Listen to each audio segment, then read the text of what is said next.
ഞങ്ങളും മുടി വെട്ടാൻ വന്നേക്കാ. എവിടെ? കടയില്. നിനക്ക് എങ്ങനത്തെ ഹെയർ സ്റ്റൈലാണ് വേണ്ടേ? മുരുകന്റെ പോയിട്ട് എനിക്ക് ഫ്ലാഷിന്റെ ഹെയർ സ്റ്റൈൽ മതി. ഫ്ലാഷോ? ഫ്ലാഷ് എന്ന് പറഞ്ഞാൽ എന്താ? ഇടിമിന്നൽ പോലെ ഇരിക്കുന്ന സംഗതിയല്ലേ? ഓക്കെ, ചോദിച്ചു നോക്കാം കടയില് ചേട്ടൻ വെട്ടോന്ന്. ഇപ്പൊ ഞങ്ങളുണ്ടല്ലോ പിള്ളേരെ കൊണ്ട് മുടി വെട്ടാൻ വന്നേ കേട്ടാ. ഇവിടെ ജോഷു ഹെയർ കട്ട് ചെയ്തുകൊണ്ടിരിക്കുകയാണ്. ലൂക്കോച്ചിന്റെ അടുത്ത് കേട്ടോ ലൂക്കോച്ച. അപ്പൊ നമ്മള് ന്യൂസിലാൻഡിൽ മുടി വെട്ടേണ്ട വിശേഷങ്ങളൊക്കെ നമുക്ക് കാണിച്ചു തരാം. ഓക്കെ, നമ്മൾ ഇവിടുത്തെ നാട്ടിലെ അതേ സ്റ്റൈൽ തന്നെ, അവരുടെ കാര്യത്തിലെ വ്യത്യാസമുള്ളൂ പൈസയില്. അപ്പോൾ എല്ലാവർക്കും മുടിവെട്ട് വീഡിയോയിലേക്ക് സ്വാഗതം.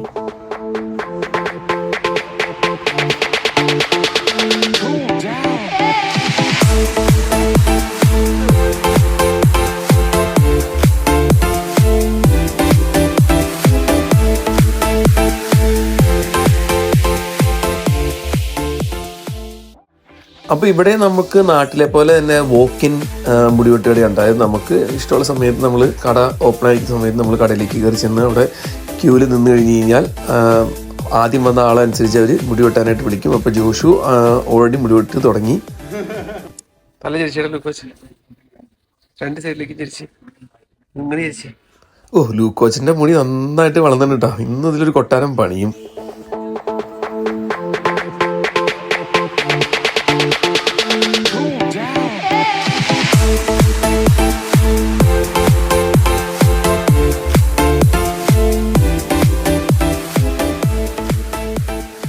അപ്പോൾ അങ്ങനെ അവിടെ വേറൊരു സീറ്റ് കാര്യമായി കഴിഞ്ഞപ്പോൾ ലൂക്കോച്ചിനെ അവർ വിളിച്ചു. അപ്പോഴത്തേ ലൂക്കോച്ചിനും മുടി വെട്ടാൻ ആയിട്ട് സ്റ്റാർട്ട് ചെയ്യുകയാണ്. അപ്പോൾ ഈ ഒരു ബാർബർ ഷോപ്പ് ഞാൻ പണ്ട് തുടങ്ങി വന്നുകൊണ്ടിരിക്കുന്ന ഒരു ബാർബർ ഷോപ്പാണ് കേട്ടോ. അപ്പോൾ ഈ ഒരു ബാർബർ ഷോപ്പിൻ്റെ പുറകിൽ അധ്വാനത്തിൻ്റെ വലിയൊരു കഥയുണ്ട്. അത് വേറെ ഒന്നുമല്ല, ഈ ഒരു ബാർബർ ഷോപ്പ് പണ്ട് ഓൺ ചെയ്തുകൊണ്ടിരുന്നത് ഒരു ന്യൂസിലാൻഡുകാരിയായിട്ടുള്ള ഒരു സ്ത്രീയായിരുന്നു. ഇവിടുത്തെ ഒരു വെള്ളക്കാരി സ്ത്രീയായിരുന്നു. അപ്പോൾ ഇവിടെ പണ്ട് തുടങ്ങി വർക്ക് ചെയ്തുകൊണ്ടിരുന്ന കുറച്ച് റെഫ്യൂജികളായിട്ട് ന്യൂസിലാൻഡിൽ വന്ന് അഫ്ഗാനിസ്ഥാൻകാരായിട്ടുള്ള കുറച്ച് സ്റ്റാഫ് ഉണ്ടായിരുന്നു. അവർ രണ്ടുപേര് ഈ ഒരു ബിസിനസ് അവരുടെ അധ്വാനം കൊണ്ട് അവർ പണിയെടുത്ത കാശ് കൊണ്ട് ഈ ഒരു വെള്ളക്കാരി സ്ത്രീയുടെ നിന്ന് വാങ്ങിച്ച് അങ്ങനെ ഇവിടെ റെഫ്യൂജികളായിട്ട് എത്തി. ഇപ്പോൾ അവർ 5-6 സ്റ്റാഫിനെ എംപ്ലോയ് ചെയ്യിച്ച് ഈ ഒരു ബിസിനസ് ഓൺ ചെയ്യുന്ന ഒരു വലിയൊരു അധ്വാനത്തിൻ്റെ കഥയാണ് ഇതിൻ്റെ പുറകിലുള്ളത്. അപ്പോൾ ഇവിടെ കൂടുതൽ വർക്ക് ചെയ്യുന്നത് അഫ്ഗാനിസ്ഥാൻകാരും ഭൂട്ടാൻകാരും ഒക്കെയാണ്. അവരെല്ലാം വളരെ ഫ്രണ്ട്ലിയാണ്, നല്ല സർവീസാണ്, നല്ല ഹെയർ കട്ടിംഗ് ആണ്. അപ്പോൾ ഈ വീഡിയോ കാണുമ്പോൾ പലരുടെയും മനസ്സിലുണ്ടാവും ന്യൂസിലാൻഡിൽ എങ്ങനെയാണ് ഈ ഒരു ഹെയർ കട്ടിങ് അല്ലെങ്കിൽ ഒരു ഹെയർ ഡ്രസ്സിങ് പ്രൊഫഷനിലേക്ക് എൻ്റർ ചെയ്യുക എന്നുള്ളത്.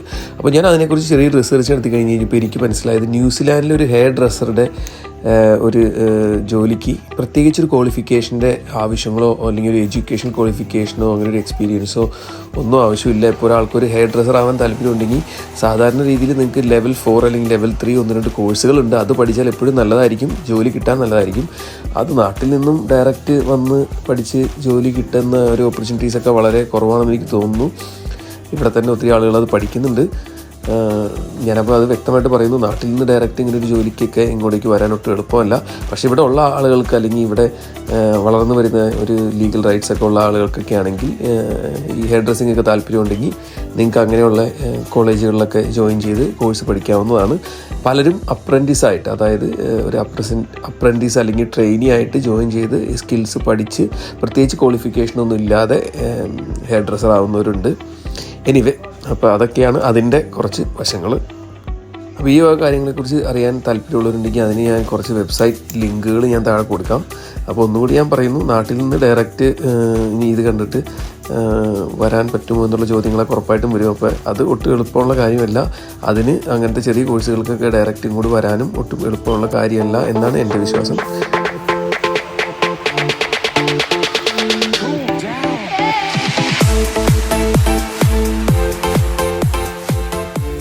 അപ്പോൾ അങ്ങനെ മുടിവെട്ട് ഏറെക്കുറെ തീരാറായി. അപ്പോൾ ഇനി നമുക്ക് മുടി വെട്ടി കഴിഞ്ഞ് ഇനിയിപ്പോൾ നമുക്ക് അവർ പറഞ്ഞ ആ ഒരു ഫ്ലാഷ് സൈൻ ഇടണം.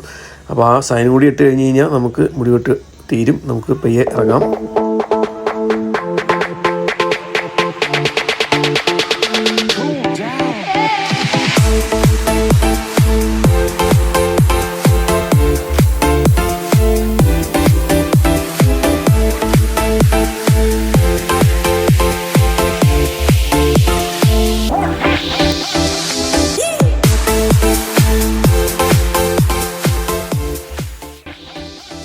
അപ്പോൾ അങ്ങനെ ജോഷുവയുടെ മുടി വെട്ടി കഴിഞ്ഞു. ഒരു അടിപൊളി ഫ്ലാഷിൻ്റെ സൈനൊക്കെ കിട്ടിയിട്ടുണ്ട്. അപ്പോൾ ഇതൊരു ഭൂട്ടാനി പയ്യനാണ് കേട്ടോ. അപ്പോൾ അവൻ കണ്ണാടി വെച്ച് നമ്മുടെ നാട്ടിലൊക്കെ കാണിക്കുന്ന പോലെ തന്നെ ജോഷുവിനെ കാണിച്ചു കൊടുക്കുകയാണ്. ജോഷു ഹാപ്പിയാണ്. അപ്പോൾ ഇനി ലൂക്കോച്ചിൻ്റെയാണ്. ലൂക്കോച്ചിൻ്റെ ഇതേ വെട്ടി തീർന്നുകൊണ്ടിരിക്കുകയാണ് കേട്ടോ.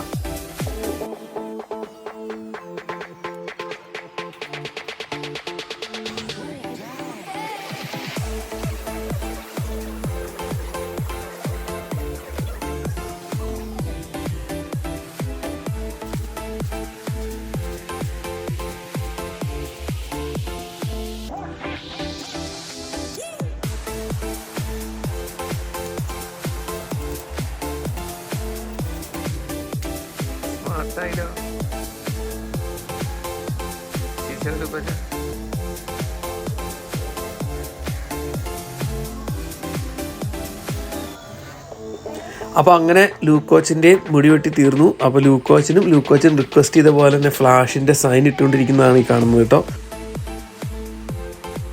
അപ്പോൾ അതേ മുടിയൊക്കെ വെട്ടി കഴിഞ്ഞ് ലൂക്കോച്ചിനെ പുള്ളി കാണിച്ചു കൊടുക്കുകയാണ്. ലൂക്കോച്ചിനും ഹാപ്പിയാണ്. ലൂക്കോച്ചിന് ഭയങ്കര ഇഷ്ടമായി. ആ ഫ്ലാഷിൻ്റെ സൈൻ കിട്ടിയതുകൊണ്ട് അവന് ഹാപ്പിയാണ്.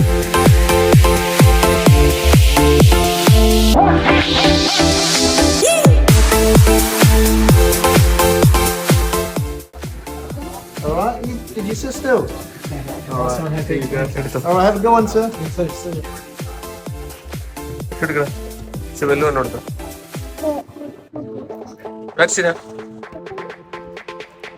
ജോഷു മുടിയൊന്ന് കാണിച്ചേടാ, നിന്റെ നോട്ടെ. ലൂക്കോസിനെ കാണിച്ചേടാ. ജോഷുവിനെ കാണിച്ചേ. എങ്ങനെയുണ്ട് മുടി വെട്ടിയിട്ട്? ഇഷ്ടപ്പെട്ടാ? മുടി വെട്ടിന്റെ കൂടെ പിന്നെ എന്താ കിട്ടിയത് നിനക്ക്? ലോലിപോപ്പ് കിട്ടി. അപ്പോൾ അങ്ങനെ നമ്മുടെ മുടി വെട്ട് കഴിഞ്ഞ് നമ്മൾ പയ്യെ വീട്ടിലേക്ക് പോകാനുള്ള പരിപാടിയാണ്. പക്ഷെ നമുക്ക് എത്ര രൂപയായെന്ന് നോക്കിയില്ലല്ലോ. അതായത് നമുക്ക് 2 കുട്ടികൾക്ക് മുടി വെട്ടിന് $44 $22 പെർ ഹെഡ്. അപ്പോൾ നമ്മുടെ നാട്ടിൽ ഏകദേശം ഒരു 1000 രൂപ വരും. അതുകൂടാതെ ആ സൈൻ ഇട്ടതിന് മാത്രം പെർ ഹെഡ് $5. അപ്പോൾ 2 പേർ കൂടി $10. അങ്ങനെ മുടി വെട്ടിയതിന് $54. അപ്പോൾ നമ്മുടെ ഇന്നത്തെ വീഡിയോ ഇവിടെ അവസാനിക്കുകയാണ്. വീഡിയോ കണ്ട എല്ലാ സുഹൃത്തുക്കൾക്കും ഒത്തിരി നന്ദി. അപ്പോൾ നമ്മുടെ ചാനലിലുള്ള മറ്റുള്ള വീഡിയോസ് കൂടി ഒന്ന് ചെക്ക് ചെയ്ത് നോക്കുക. നിങ്ങളുടെ അഭിപ്രായങ്ങൾ അറിയിക്കുക. Thank you very much. This is Jerin signing off. By.